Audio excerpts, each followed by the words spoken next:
is one of the new voices at the festival this year. He was raised in Richmond County, North Carolina, along the banks of the PD River. He loved to hear the old fellas tell stories, especially their tall tales, and before long he was telling some tall tales of his own, such good ones that those old fellas would even buy him a drink and candy just to get him to tell. So you're in for a definite treat with him. He loves telling stories to just about any age group, and he thinks that telling stories is a good stress reliever for himself and for his audience. So if you were feeling stressed walking in here, he's about to relieve that stress for you. Around these parts, he's known as Richmond County's own professional storyteller. So I am very happy to present to you Mr. J.A. Bolton. Please give him a warm welcome.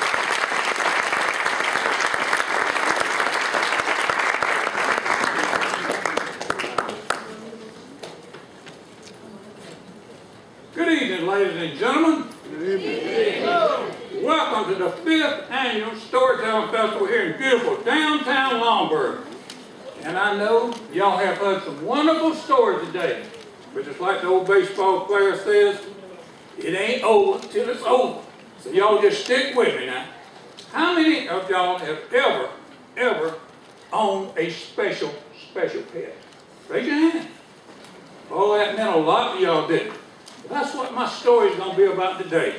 It's going to be about an old dog. I call him Old Shag. You know, a lot of y'all have probably traded for something sometime in your life. You traded for stocks and bonds, maybe a car, truck, or maybe just a couple of marbles. But when you come out ahead, you want to keep on trading. You get the best end of the deal. It kind of gets in your blood. Maybe a little like gambling. But it got in my blood one time. I wanted to trade for just about anything I could make $1 on. So I traded for horses, and cows, goats, but mostly I like to trade for dogs. I've had blue ticks, walkers, black and tan, squirrel dog, rabbit dog. Well, I even had a dog one time didn't have but one ear. Didn't make no difference. He couldn't hear out the other one. One time I was over in this next county over Moore County, up around Robin, North Carolina. And I was talking to a friend of mine. I said, I'm looking for a couple of coon dogs. You reckon you got to find any up here? Well, yeah. I said, this fellow just moved back and he's redoing the old tobacco barn, making a clubhouse out of it. I said, ride down there and check him out. He's got 2 down there. He told me how to get down there.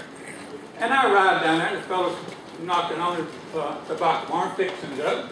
I rode up there and he stopped, and I introduced myself. You know, told him my business. He said, yes, I might have a couple of coon dogs and walk on around here. Well, I walked on around his little tobacco barn there, and there's a set of steps there. There was this little shaggy dog set up on the step. I didn't pay no attention to him. I walked on down a little farther. He showed me this nice-looking walker dog, beautiful dog. I said, this dog trade coon? Oh, yes, sir, he'll trade coon. He's good. I said, well, where's this other dog you talking about? What? Well, you just passed him. That dog up under the step. I said, that little shaggy thing? Oh, no, I can't use him. I can't trade him off and nothing like that. He said he's the best dog of the bunch. And said if I get rid of either one of them, we'll have to go together. And said, I guarantee if you get these 2 dogs, you can trade every coon in the county.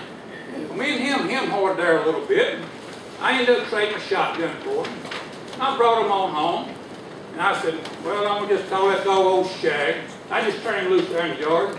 Put my other dog down and tied him up under a tree. Well, Old Shag took to my place like bees out to honey. I mean, he checked out my building. He went and checked out the other dog and started sleeping up under my carport. That didn't bother me too much because, you know, man don't really bother a dog like Barry, you know, good guard dog or whatever. But my wife and daughter, they didn't like it at all. So you see, Shag was kind of friendly. Every time they would go out there, he wanted to rub up against them, you know. Women don't like that dog hairs on the leg, and I don't really blame them. And they didn't really like Shag. But that was about to change, folks. Well, one time I was at work. My wife had a car parked up under the carport. The little girl, she wanted to go out and play. She was about 6 years old. My wife said, well, you just going out in the carport to play, so I'll watch out there. She goes to the door, starts pushing on the door, and Shag's laying right up against the door. Won't let her out. Move, Shag, she said. Shag was just as hard as he could stay against that door. Mama, Mama, come get Shag out of the way. He won't let me out this door. What in the world, young? What? Move, Shag. She moved over Shag. Shag jumped out there. Then he started looking up the car. Looking up on the car and started baying. Yo, yo, yo, yo, yo, yo, yo, yo, yo. Well, I said, what in the world? What in the world? She held that youngin' back. She opened that door a little bit. She looked up on it. She said, "That's the biggest rattlesnake you'd ever seen." All curled up on that car. The old head going back like a cobra. The old tail.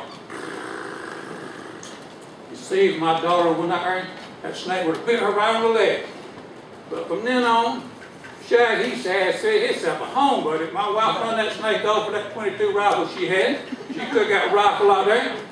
She got loaded on that snake, buddy. When she got through, she'd put a hole in an oil pan, pull out 2 of her tires, somehow or another, kill the snake. Oh, Lord. But you know, from then on, Shag had himself a home. He could eat scraps right off my table. And he was known all through the community as the best snake dog there ever was. Well, you know, I got these dogs to coon hunt with. And come the fall of the year, I said, let's go coon hunt, boys. And I called a bunch of my friends, especially Mr. Jack Nelson. See, he was an older gentleman. And he coon hunted all his life. But he was getting too old to go to the tree, you know. Jack was our horn man. And what a horn man is to coon hunting, you know, he stays at the truck while we go way down in the woods like a bunch of dummies and look around the tree and look for the light. And sometimes we get to turn around. We don't ever get lost. Just turn around. Well, we get coon, whatever. Oh, Jack. Oh, Jack. And then here's distance. Beep, beep. If you go to that horn, you'll get to bed a whole lot sooner that night, I'll tell you that. Well, we loaded everybody up. We got in the truck. We went right down 220 highway. And I knew a little creek right beside of the highway, a little bit about a quarter mile off the highway. You could strike something. So we go down there. We pull up there. We started getting our lights on and our boots on. We turned them dogs loose. 5 minutes later, yo, yo, yo, yo. Man, they were really after something. That was music to my ears. Oh, oh, oh, oh. And that really sounded good. Well, all of a sudden, them dogs took a hard right and went right back to 220 highway. I said, boy. I said, get in the truck. We got to go cut them dogs off before they get run over. We get up there, we get out, cars, boom, boom, trucks, boom, boom. So we get out and we listen. You could hear, oh, oh, oh, oh, oh, oh. Them dogs are trees somewhere. We ride down the road, you know, a little piece. We listen again. Ooh, ooh, ooh. They were back where we turned loose at. We drove back up there. Boy said, we just want to go down the side of the road and just start looking at the trees with our lights. And I reckon everybody thought UFOs, so we'd all look at them lights and all up there. Well, we determined that them dogs had treed in a pipe up on the 220 highway. How was we going to get our dogs out from there? I run to the other side of the road. No pipe, no dog. I go back the other side. I said, boy, have you heard anything?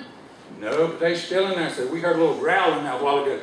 I said, we just want to camp out here and wait till them dogs come out of this pipe, but I don't want my dogs run over. They don't want to go back in that pipe.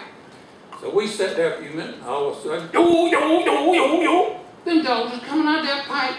I said, boys, I said, cut your lights off, cut your lights off. Get right down here at the pipe. We're going to catch these dogs now. We don't want to go back in there. I said, cut your lights on, be real quiet. I said, here they come. But folks, what come out of that pipe first? Won't no dog. It's a skunk. A mad polecat. He got us all good, brother. He played us all good, including them dogs. Them dogs beat us back to the truck, folks. It took me a week to get that smell out of them dogs in that truck. But I guarantee you one thing, them dogs didn't run more skunks. Well, Shag turned out to be kind of a combination type dog. That means he'll run rabbits in the daytime, and tree squirrels, and tree possums, and coon at night. Boy, so let's take Shag rabbit hunting. I said, where do you want to go? Let's go right across Petey River, so I know a good field over there full of rabbits. So we loaded old Shag up, and we take him over, and before we turn out, I look around. I always like to look around before I turn my dog out. I look around, and all kind of briar, you know, stuff like where rabbit likes to play, all kind of signs. But I got looking down toward the bottom, and there was a CSX railroad track down there. I don't like to turn my dog loose where there's a train might come by. I asked that boy, I said, how often does that train come up through here? He said, once in the morning, and goes back once in the evening. Well, against my better judgment, I turned old Shag out. 5 minutes, yo, yo, yo, yo. He was running that rabbit. And you know, I don't like to shoot rabbits much. I just like to hear the dogs run. So I got me a good log there, and I was serving and everything. Shag run that rabbit by me so fast, that rabbit like a gray bird, he was just getting it so fast. Well, Shag called another gear. He was going to try to catch that rabbit. But that rabbit, he said, I'm going to get away from this dog. He took off running right toward that railroad track. And you guessed it. I listened, come around the truss at the river. Was that CS railroad, that car. That train was coming. I said, boys, I said, get on down there, cut my dog off. I don't want him to run over down there in no train. That train was still coming. I started down there, but see, I got the old gouge in my feet. I couldn't walk too fast. But I made it to a little hill, I could kind of see what was going on, and then the boys had headed on down, and that train, he was right there. Folks, I seen that rabbit jump right in front of that train. But to this day, I don't know whether that rabbit made it across that track or not. That train went on by, and then boys was kind of, I know some looking down. I said, what are they looking at down? What are they looking at? I kind of eased on down. Lord, have mercy. Lord, have mercy. That was my little dog. He was dead. Lord, the dog. I said, boys, I didn't see that dog jump in front of that train. What happened? What happened? And this is what they said. They said that Shag was running that rabbit so fast that when he stopped for that train, the hair around his tail run around his neck and choked him to death. Y'all believe that? No. Oh, but there was my little dog. What was I going to tell my family? Oh, Lord, there was Shag. Well, I picked old Shag up. I carried him back to the truck. I put him on the truck. We carried him on home.